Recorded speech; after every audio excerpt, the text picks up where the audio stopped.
तो आज हम लोग 10 और 11 के करंट अफेयर देखेंगे।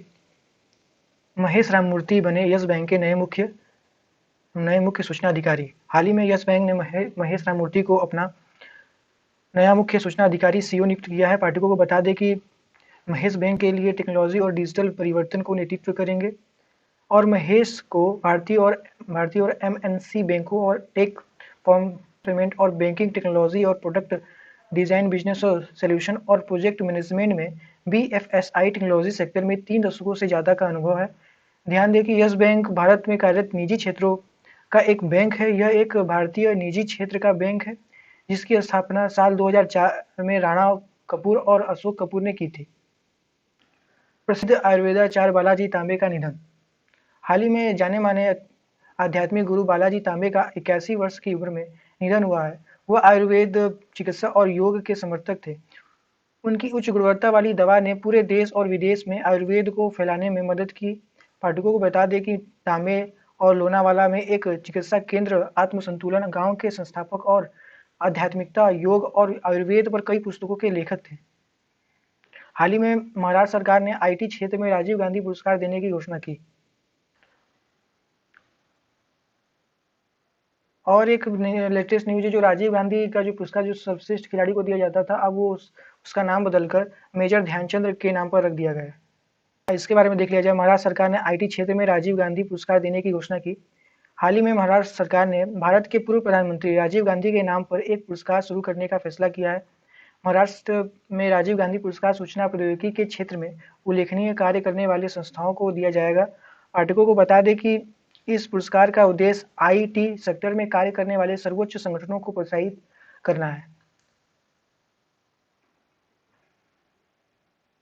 ध्यान दें कि यह पुरस्कार हर साल दिव्यांग कांग्रेस नेता की जयंती 20 अगस्त को प्रदान किया जाएगा, लेकिन इस साल प्राप्तकर्ता का चयन 30 अक्टूबर तक किया जाएगा। पुरस्कार के लिए संगठनों के चयन के लिए रूपरेखा तय करने के लिए महाराष्ट्र सूचना और प्रौद्योगिकी निगम नोडल एजेंसी होगी। हाल ही में global youth development index 2020 Bharat को मिला 120वां स्थान। ये क्या होता है? हाल ही में जारी वर्ष 2020 की ग्लोबल यूथ डेवलपमेंट इंडेक्स में भारत को 122वां स्थान मिला है। पाठकों को बता दें कि इस सूची में सिंगापुर को पहला स्थान मिला है। इस रैंकिंग में सिंगापुर के बाद क्रमशः स्लोवेनिया, नॉर्वे, माल्टा और डेनमार्क को रैंक में स्थान दिया गया है। दूसरी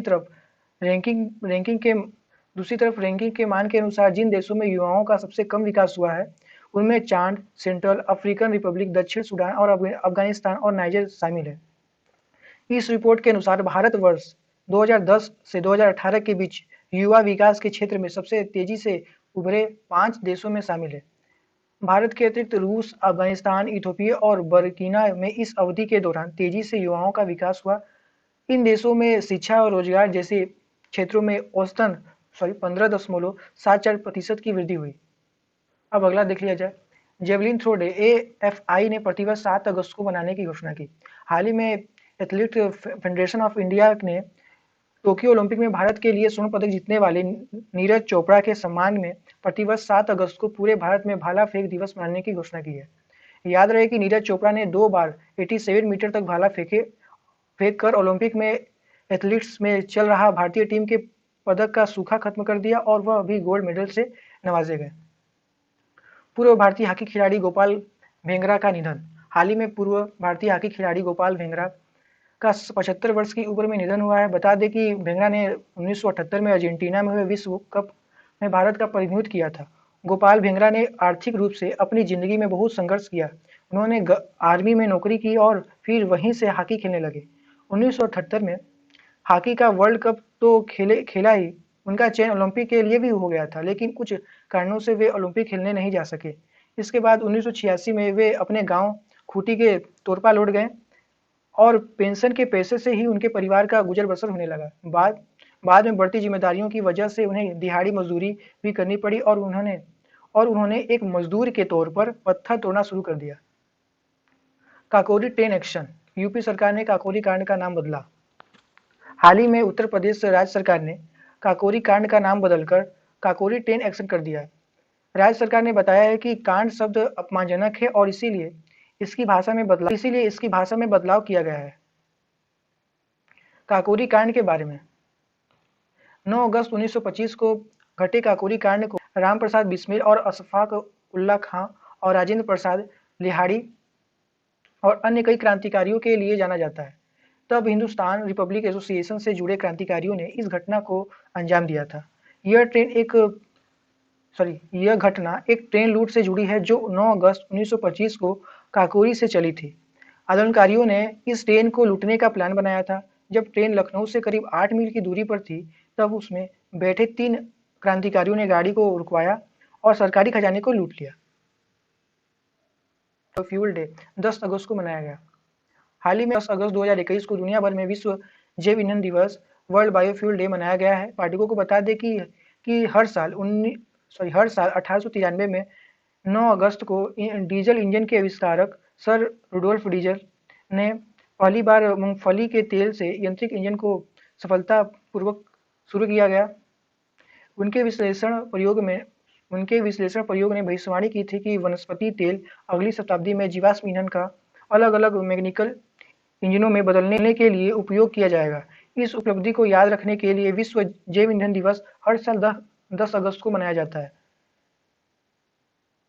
जैव ईंधन बायोफ्यूल के बारे में जैव ईंधन के अनुकूल है, जिसका उपयोग कार्बन उत्सर्जन को कम करने में एक लंबा सफर तय करेगा।